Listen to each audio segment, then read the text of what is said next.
কোম্পানিগুলোর লোকসান বিবেচনায় নিয়ে প্রায় ২ মাস আগে সয়াবিন তেলের দাম বাড়ায় সরকার, কিন্তু তারপরও প্রতিষ্ঠানগুলো বাজারে চাহিদা মতো সরবরাহ বাড়ায়নি এমন অভিযোগ বিক্রেতাদের। সকালে তিনটা ডিলারের সঙ্গে কথা হলো, তারা বলতেছে তাদের কাছে কোনো সোয়াবিনই নাই, বোতলজাত পায় নাই, ড্রামও পায় নাই। টাকা চলে গেছে তাদের কাছে, এখন তারা যেদিন দেয় সেদিন পাবো, তাছাড়া তো আর কিছু করার নাই। রাজধানীর বাজারে ৫ লিটারের সয়াবিন তেল বিক্রি হচ্ছে ৮৪৫ থেকে ৮৫০ টাকায়, আর ১ লিটারের বোতল ১৭০ টাকা। তবে বাস্তবতা হলো ১ ও ২ লিটারের বোতলের সরবরাহ নেই। বলে নাই, মাল নাই, প্রোডাকশন নাই, মাল নাই, তা আমরা কি বলবো? ওরা যা বলে তাই তো শুনি। ৫ লিটারে গুলো বিক্রি করতেছে ৮৫০ টাকা। বোতলজাত তেলের সংকটে দাম বেড়েছে খোলা তেলের। বাজার ভেদে বিক্রি হচ্ছে ১৬৬ থেকে ১৭০ টাকা লিটার বা ১৮৫ টাকা কেজি দরে। পামজাত যে তেলটা ওটা কেজি দাম বিক্রি করতে হচ্ছে আপনার ১৭২ থেকে ১৭০ থেকে ১৭৫ টাকা। বাজারের অস্থিরতায় বন্ধ কারওয়ান বাজারের ডিলারের দোকান। সয়াবিন তেলের সংকটে দাম বেড়েছে বিকল্প ভোজ্য তেল রাইস ব্র্যান, ক্যানেলা ও সানফ্লাওয়ারের। রাইস ব্র্যান ওই যে দাম বাড়াইছে, যে আগে ছিল ১০৫০, এখন করছে ১০৮০। ক্যানেলা এখন না ভাই, এটা খাইতে হচ্ছে। সোয়াবিন নাই, আমরা তো খোঁজ করতেছি, সোয়াবিন নাই, কোথায় গেছে এটা সরকার দেখো। একই চিত্র ঢাকার বাইরেও। খুলনা মহানগরীর গল্লামারী বাজার ঘুরে দেখা গেছে বোতলজাত তেল বিক্রি হচ্ছে ১৮০ টাকা লিটার, আর খোলা তেলের দর ১৮০ থেকে ১৮৫ টাকা। বোতল একটু সংকট আছে, বোতল তেলটা পাওয়া যাচ্ছে না। ৮৪২ টাকা কিনি, ৮৫০ টাকা বিক্রি করি ৫ লিটার তেল, কিন্তু তার সাথে আটা, ময়দা, চিনি গুঁড়া, চাল এগুলা নিতে হবে, তাও পাওয়া যাচ্ছে না ঠিক মতন। এ অবস্থা উত্তরের জেলা পঞ্চগড়েও। আধা লিটার ও ১ লিটারের বোতলের সংকটে বিপাকে নিম্ন আয়ের ক্রেতা। বোতলজাত যে সোয়াবিন সেটা হচ্ছে আপনার একটু কম দাম। এই সোয়াবিনটা খোলা বাজারে বিক্রি করার জন্য তারা বোতলজাত থেকে খোলা টিনে করে বিক্রি করতেছে। যেরকম দাম আছে তাছাড়া অনেক কমানোর প্রয়োজন, কারণ এরকম তো কেনার প্রয়োজন আমাদের সামর্থ্য নাই। দেশ জুড়েই বিক্রেতারা বলছেন শিগগিরই বাজারে ভোজ্য তেলের সরবরাহ বাড়ানোর উদ্যোগ না নিলে আসছে রমজানে এ সংকট আরও তীব্র হবে। মুস্তফা মাহবুব, ডিবিসি নিউজ, ঢাকা।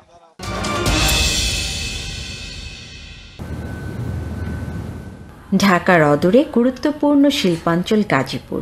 মহানগরীর বড় অংশ নিয়ে গাজীপুর ২ আসন। অভ্যুত্থানের পর দলীয় কর্মসূচি নিয়ে বিএনপি, জামায়াতে ইসলাম ও ইসলামী আন্দোলন তৎপর হলেও লাপাত্তা আওয়ামী লীগ ও জাতীয় পার্টি। এখানে মাঠের রাজনীতিতে বিএনপির গ্রুপিং স্পষ্ট। গুঞ্জন আছে মনোনয়ন চাইবেন কেন্দ্রীয় নির্বাহী কমিটির সদস্য ডাক্তার মাজহারুল আলম, মহানগর বিএনপির সভাপতি শওকত হোসেন সরকার, সাধারণ সম্পাদক এম মঞ্জুল করিম রনি, সাবেক যুগ্ম আহ্বায়ক রকিবউদ্দিন সরকার পাপ্পু এবং কেন্দ্রীয় শ্রমিক দলের কার্যকরী সভাপতি সালাউদ্দিন সরকার। এই ৫ নেতাই আলাদা আলাদা কর্মসূচি পালন করছেন।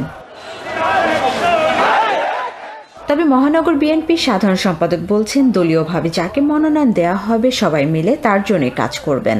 গাজীপুর মহানগর বিএনপি বর্তমানে সাংগঠনিকভাবে খুব শক্তিশালী। প্রতিযোগিতা থাকতেই পারে, নাম কেউ মনোনয়ন প্রত্যাশী থাকতেই পারে, সেখানে দল বিবেচনা করবে, হাইকমান্ড বিবেচনা করবে।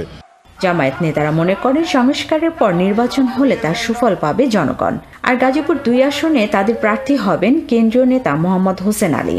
আমরা মনে করি যাদের বিরুদ্ধে অভিযোগ আছে, যারা ৫ই আগস্টের ছাত্র জনতার উপর গুলি চালিয়েছে, তাদের বিচার হওয়া দরকার এবং তাদেরকে রেখে কোনো সুষ্ঠু নির্বাচন আশা করা যায় না।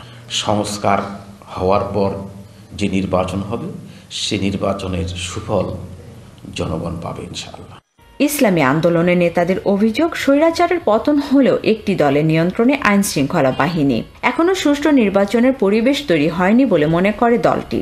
আইন শৃঙ্খলা বাহিনীর চরিত্র পরিবর্তন হয় নাই এবং আগের ট্রেডিশন মতোই তারা চলছে। আমরা তো এই অবস্থা পরিবর্তন চাই, মানুষ পরিবর্তন চায়। এই পরিবর্তনের জন্যই কিন্তু জুলাই আগস্টের অভ্যুত্থানটা হয়েছে। নির্বাচনী সংস্কারের পরে কিভাবে নির্বাচনটা হবে এটার উপর নির্ভর করবে যে আমরা আসলে কিভাবে নির্বাচন যাচ্ছে। এদিকে তারুণ্যের হাত ধরে দেশকে এগিয়ে নেওয়ার স্বপ্ন দেখাচ্ছে বৈষম্য বিরোধী ছাত্র আন্দোলন। মাঠ গোছানোর পাশাপাশি লাগাতার কর্মসূচি নিয়ে এগিয়ে যেতে চায় তারা।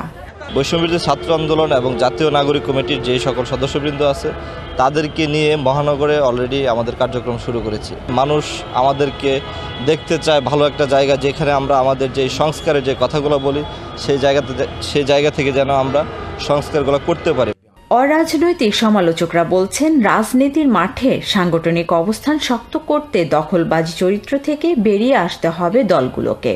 বিশ্বাসহীনতার নির্বাচন, সেই দখলবাজি, সেই টেন্ডারবাজি, সেই দুঃশাসন যেন আমরা না দেখি, এটা কিন্তু জনগণের প্রত্যাশা। বাংলাদেশের রাজনীতির ইতিহাস যদি দেখি, মানুষ শেষ পর্যন্ত দুটি দলকেই বেছে নেয়। আশা করা যাচ্ছে আমরা এবার সেটার ভিন্ন কিছু দেখতে পাবো বলে বিশ্বাস রাখছি। 57টি ওয়ার্ড নিয়ে 2013 সালে গাজীপুর সিটি কর্পোরেশন প্রতিষ্ঠিত হয়। 5টি আসনে বিন্যস্ত এই জেলার 1 ও 5 আসন আংশিক মহানগরে থাকলেও 2 নং আসনের পুরোটাই মহানগরের মধ্যে। Mahmuda Sikder, DBC news, Gazipur. ধীরে ধীরে সেজে উঠেছে মেলা প্রাঙ্গণ। 600-র বেশি প্রতিষ্ঠান নিয়ে সোহরাওয়ার্দী উদ্যান ও বাংলা একাডেমি প্রাঙ্গণে চলছে শেষ সময়ের প্রস্তুতি। হাতুড়ি পেরেক আর রং তুলির আঁচড়ে স্টল সাজানোর কাজে ব্যস্ত কর্মীরা। শনিবার বেলা 3টায় মাসব্যাপী এই মেলার উদ্বোধন করবেন অন্তর্বর্তী সরকারের প্রধান উপদেষ্টা ডক্টর মোহাম্মদ ইউনূস। ছাত্রজনতার অভ্যুত্থান পরবর্তী এবারের বইমেলায় থাকছে জুলাই চত্বর। অমর একুশে গ্রন্থমেলার এবারের প্রতিপাদ্য জুলাই গণঅভ্যুত্থান, নতুন বাংলাদেশ বিনির্মাণ। এবার মানসম্পন্ন বই প্রকাশে গুরুত্ব দেওয়া হচ্ছে বলে জানালেন সংশ্লিষ্টরা। বিগত বছরগুলোর তুলনায় পাঠক দর্শনার্থীর ভিড় বাড়ার আশাও তাদের। আশা করতেছি যথা সময়ের মধ্যে আমাদের কাজ শেষ হবে এবং আমরা আগামীকালকের জন্য প্রিপারেড। আশা করি এবার বেচাকেনা খুবই ভালো হবে। আমরা প্রত্যাশা করতেছি গতবারের চেয়ে এবারের বইমেলাটা খুব ভালোভাবে শুরু হবে। শুক্রবার সকালে মেলার নিরাপত্তা ব্যবস্থা পরিদর্শন করেন ডিএমপি কমিশনার। পরে সাংবাদিকদের সঙ্গে কথা বলেন তিনি। জানান, পর্যাপ্ত নিরাপত্তা ব্যবস্থা নেওয়ার পাশাপাশি বইমেলায় লেখক প্রকাশকদের উপর হামলার অভিযোগে যারা গ্রেপ্তার হয়েছিলেন তাদের উপর নজর রাখা হচ্ছে। সিসিটিভি দ্বারা সমগ্র এলাকা নিরাপত্তা বেষ্টনীর মধ্যে আনা হয়েছে। কোনোরূপ বিস্ফোরক দ্রব্য, দাহ্য পদার্থ, মাদক যাতে প্রবেশ না করে তাদের জন্য আমাদের ব্যাপক তল্লাশি থাকবে। ঢাকা বিশ্ববিদ্যালয় এলাকায় 1 মাস মেলা চলবে। এই 1 মাস কোনো ভারী যানবাহন চলাচল করবে না। মেলায় যেন কোনো উস্কানিমূলক বই প্রকাশিত না হয় সে বিষয়ে নজর রাখা হচ্ছে বলেও জানান তিনি। সমন্বয় সভা করেছিলাম, সেখানে বাংলা একাডেমির কর্মকর্তারা ছিলেন।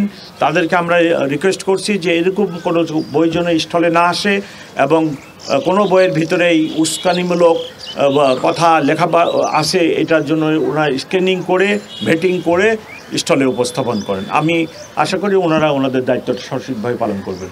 এছাড়া ছাত্রলীগ সহ কেউ যদি হরতাল সহ কর্মসূচির নামে নাশকতার চেষ্টা করে তাদের কঠোরভাবে দমন করবে পুলিশ। আর দ্বিতীয় অংশ আমার ফরহাদুজ্জামান, ডিবিসি নিউজ, ঢাকা।